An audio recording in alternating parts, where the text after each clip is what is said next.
Louisville 71-66, the final. Louisville extends their record to 22-6, 15-2 on the season in conference play. Still firmly in second place, keeps them on that like 6 or 7 seed line.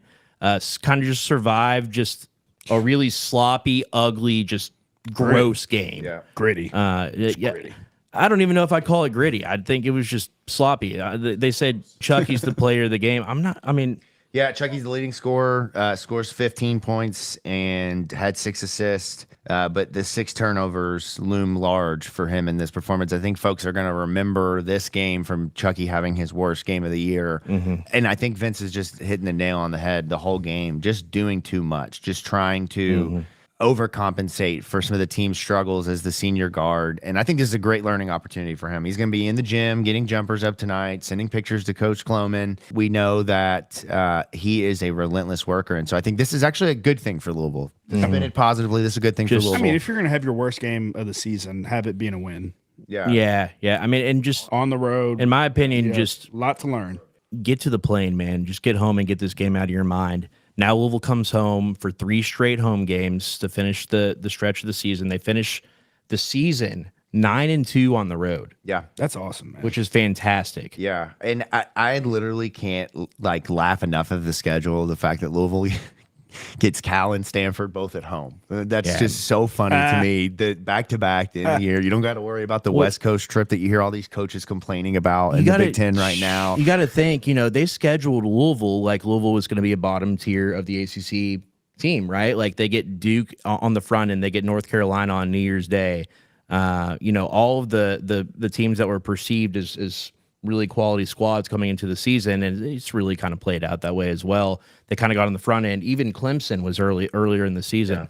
Yeah, I mean, now you go home and you take care of business.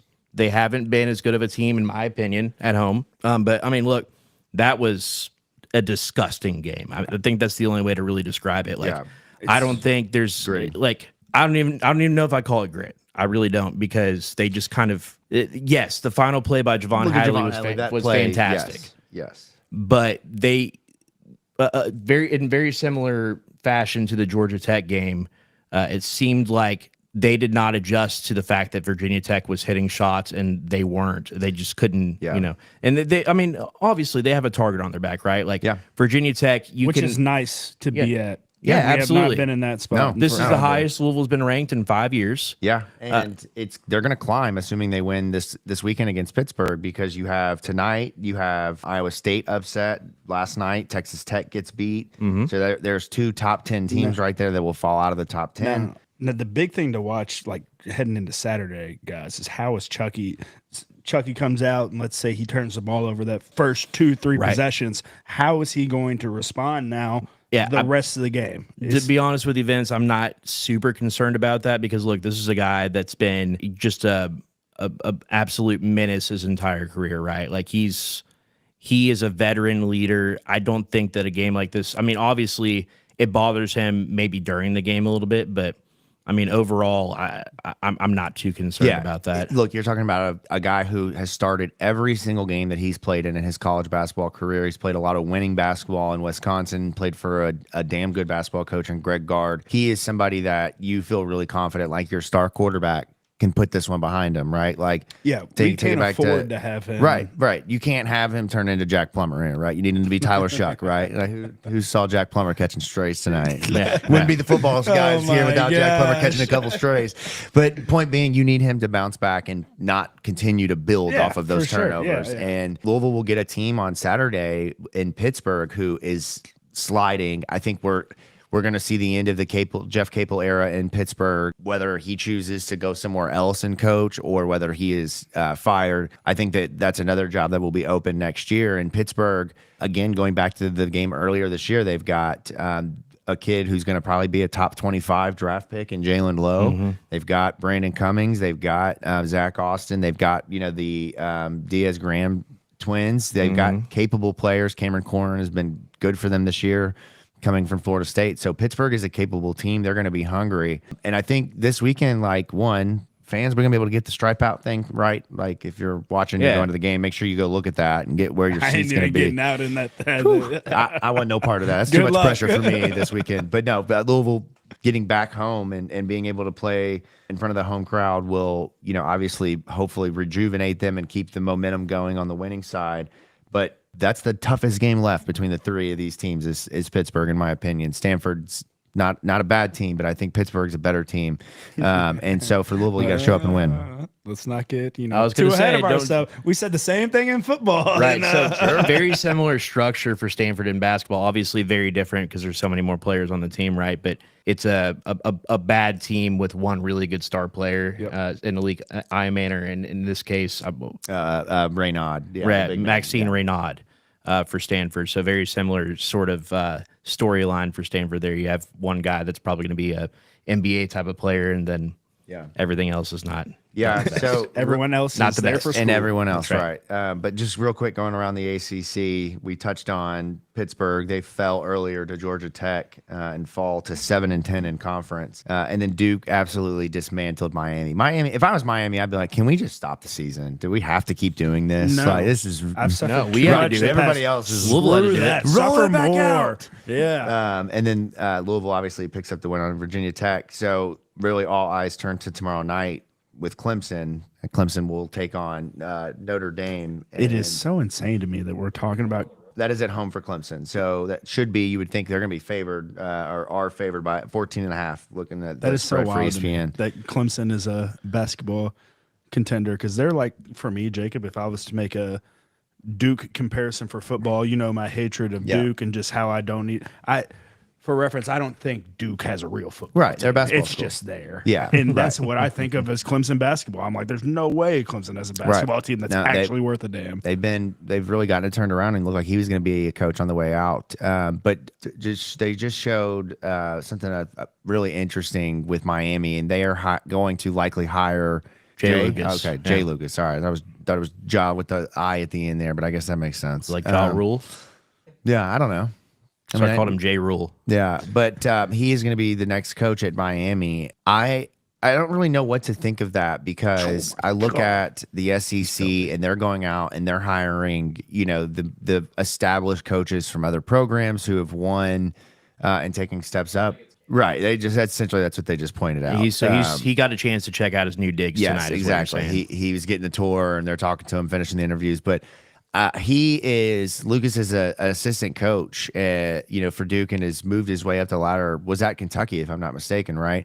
And has always been heralded as a recruiting guy and somebody that can, really fill up the roster with talented players. And he'll have a treasure trove of NIL being at Miami. Right. And I think, look, the fit and everything makes sense. But my point is that the ACC is tumbling fast. No longer are we in the era where Miami can go out and poach a Rick Pitino or a Chris Beard or a XYZ coach, Grant McCaslin from Texas Tech. Like, Miami has got the funds and situation to be really competitive. But I think what they're doing is taking a different approach, hiring somebody that's young, that's a recruiter, to try to bring that swag and mojo back. Right. Instead of upgrading the coaching position and hiring somebody that is established and can win. It's something to say. Or are Duke assistants really all that? We had one the past 2 Right. Yeah. Right. Do they really know ball? Well, look at or had they just been carried by their head coach? Look at Coach K's tree. I mean, I know, you're talking about John Shire being, the new face of Duke, but look at Capel, right? He's not been by any means a huge success as a coach. You look at, some of the other coaches. Chris Collins is at Northwestern, and they've been up and down historically. It's really easy to be a good coach when you're hiding behind Coach K's. Right. Right. Legacy. Yeah, but right. I mean, you definitely go there and cut your teeth. But you compared to Rick Pitino's coaching tree, for instance, right? It's night and day. Right. Yes, exactly. And so, I think it's just really interesting the juxtaposition that the ACC and SEC are in now, where the ACC for all those years had 12, 13 teams in the tournament, filling the top 25 with Notre Dame and Louisville and Duke and North Carolina and Florida State and all of those teams. And now the power has shifted in a major way to the SEC. And you're talking about Nate Oates. You're talking about Bruce Pearl. You're talking about, there was legitimate thought that North Carolina could go out and potentially entertain the idea of hiring a Nate Oates, right? Like, you would think they could command that. But they just signed Hubert Davis to an extension today, right? And North Carolina has been Right. You talk to anyone in college basketball, and they've thought Hubert Davis was on his way towards being fired because of just being mediocre and having the success he did with 2 6-year freaking seniors, right? Yeah. And Caleb Love and Armando Bacot. So I just think it's really interesting where the ACC is headed. The hire at Virginia is going to be fascinating. I think you're going to have a hire probably at Boston College. You're going to have a couple of other of, Pittsburgh's and whatever else opens up. Maybe NC State. Maybe Cade is that goes, crazy to say? Right. And, that you bring in Enfield with SMU, and Steve Forbes is still a really good coach. I just the decline of the league is very evident, and I hate it. So I hope the Big East and ACC, this merger talk goes somewhere. Yes. They merge conferences. Right. Yeah. So the comment was that you don't hate the Jay Lucas hire, but Will Wade seems like a more appropriate. Like whoever takes a chance on Will Wade is probably going to strike gold there. Yeah. I don't even know if striking gold is the right terminology. Right. What are we taking a chance on? I mean, the thing for him is what he did was now legal. So right. So they're really what are we doing? I think it's just a matter of, it's just like Patino for several years, right? Teams wanted to hire him. You go back, Rhode Island wanted to hire him. It took Iona being willing to hire him for him to get back in and for people to say, okay, now we can hire Patino, right? So, just not a great, but he's a winner, right? And he's built a really powerful program at McNeese State. How big of a not good guy, though? Because, Coach Patino and Coach Petrino were both not classified as great guys, right? Look at that. Just completely overall. Yeah. So to kind of sum up this takeaway about the ACC, like you're heading into the next season. Duke again is reloading. Louisville is in the process of reloading. North Carolina, regardless of who is in that seat, it sounds like it's going to be Hubert Davis for. I'm not saying that he needs to be fired, but like if they keep in Jackson and Drake Powell and some of the young guys, they should have some quality talent. Point being, though, it's going to be kind of the same names at the top of the ACC most likely next year. So, in my opinion, if you're Josh Hurd and you're Pat Kelsey, you're going out and you're scheduling very aggressively next year. Like I think we're pretty sure, unless something falls through, they're at Tennessee next year. They'll have a ACC SEC challenge opponent. Hopefully, after this season, they'll get somebody like, I'm just trying to think who they play. It'd probably be like Florida or something next year. Would probably be a good guess. Missouri, Missouri. Yeah. So, do you go out and do you schedule like a Michigan? Do you go out and you schedule some quality power conference opponents to try to navigate around the fact that Louisville going into the ACC play had a top 20 strength of schedule. Now it's barely top 50. Right. So like the ACC is watering down their schedule, and it's just like it's kind of going back to like the Conference USA days where that was the conversation with Louisville for so long. Why, when they started finally becoming a number 1 seed under Rick Pitino, that was something that had never happened before because they never had the opportunity to play a bunch of quality opponents in conference play. Yeah. And so in the ACC now, you're kind of getting back into that. And so do you take the Denny Crum approach and go, look, I don't care if we have 10 losses, if at the end of the season we can be like a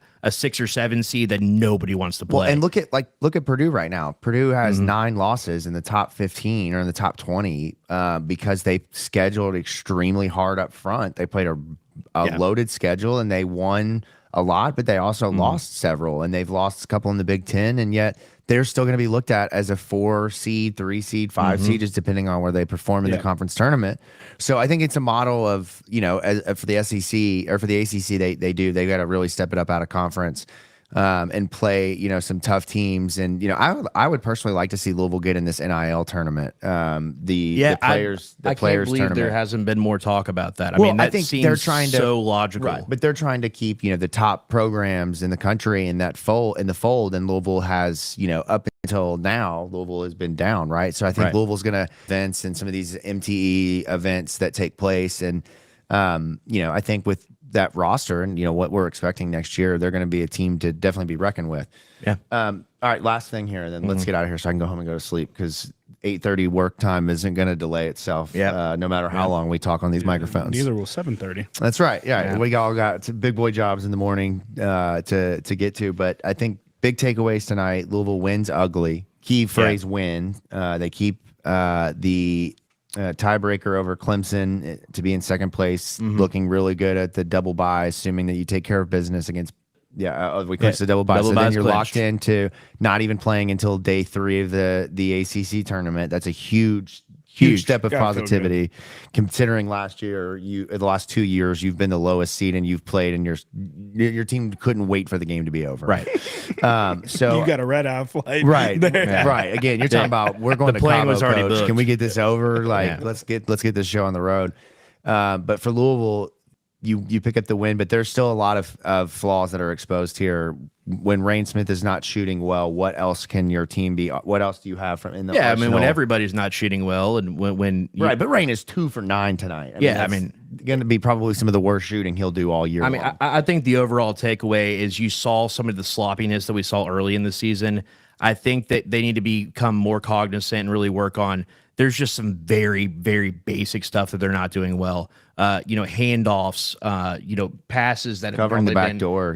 Super reliable. On the offensive end, it just was not crisp. Did Louisville finish with what was their total output? Was it 71? Yeah, 71. So they barely extended that 70+ point streak to 19 games. They didn't cover. Oh no, they did not come close to covering. Yeah. And so, I think you just kind of go back to the drawing board and get back to the basics. The shots will fall. Yeah. Like I'm not concerned about that. I'm concerned about the little things that just were. Yeah. And I love that it's Tuesday. They played Tuesday. So now you have Wednesday, Thursday, Friday off, and you play at home on Saturday. They clearly need to get healthy. Like there's clearly that bug is going around. And even if you have the flu and you've recovered, still there are the days and weeks after that. It's your body is still in recovery. We got to protect the whole team, put a bubble around them, but we especially got to protect Baby Edwards. We got to keep Baby Edwards healthy. So we got to keep Papa Edwards healthy. And that's what we need right now. We need the good vibes from a health perspective. You've got kids in school. We're going through it right now. I mean, it's just kids home every day. Like, it's just incredible amounts of sickness out there. So we got to keep Louisville healthy. Shout out to the trainers, the doctors that are going to absolutely do that. That's right. Yeah. I'm not super concerned, but I think that it gives you plenty of stuff to work on going in this final home stretch of games. And then I think that your focus really turns to the ACC tournament. I think that you have some opportunities, especially if you lock in that 2 seed, to kind of position yourself as a team going, playing to get into that championship game and having the chance to play Duke, right? And that's the goal with when you have the 2 seed now. You're not on Duke's side of the bracket, so you'd for sure meet them. You would only meet them in the championship game, which is that's great. Key. But you got to get there. That's key. That'll do it. That's it. That's it. Victory. I can come back. Jacob's allowed back now. 5 push-ups before. He didn't want to do them on air. I didn't want to do them on air. No, I didn't want anybody to embarrassed. see my bad form and the fact that I'm not even sure I can do 5 push-ups. Oh, get out of here. You can do 5 I can do push-ups. 5 You push-ups. can't do a football show and not do 5 push-ups. I can do 5 push-ups.